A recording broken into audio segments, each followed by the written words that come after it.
18મી જૂને 10 રાજ્યની 24 રાજ્યસભા બેઠકો પર થશે ચૂંટણી। ગુજરાતની 4 રાજ્યસભાની બેઠકો ખાલી થતા થશે ચૂંટણી। ગુજરાતમાં ભાજપની 3, કોંગ્રેસની 1 બેઠક થઈ રહી છે ખાલી। કેન્દ્રીય ચૂંટણી પંચે કરી જાહેરાત।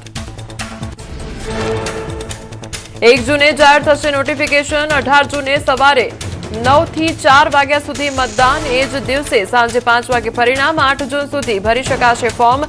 11 જૂન ફોર્મ પરત ખેંચવાનો છેલ્લો દિવસ।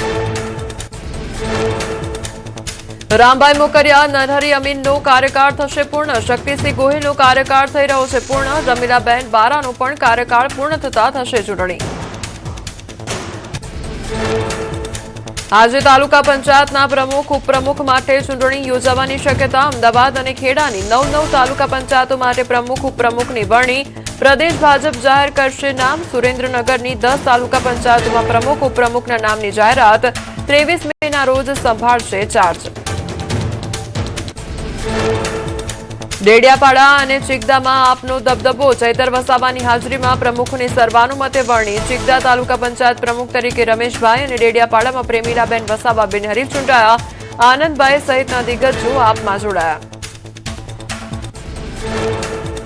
અમદાવાદ જિલ્લા પંચાયતમાં નવા સુકાનીઓની વરણી। પ્રમુખ પદ માટે સુરજીતસિંહ વખતસિંહ ગોહિલની વરણી। ઉપપ્રમુખ પ્રમુખ પદ માટે ભાવીબેન નિખિલભાઈ પટેલની પસંદગી। ત્યારે કારોબારી અધ્યક્ષ પદે મહેશ પરમારની કરાઈ વરણી।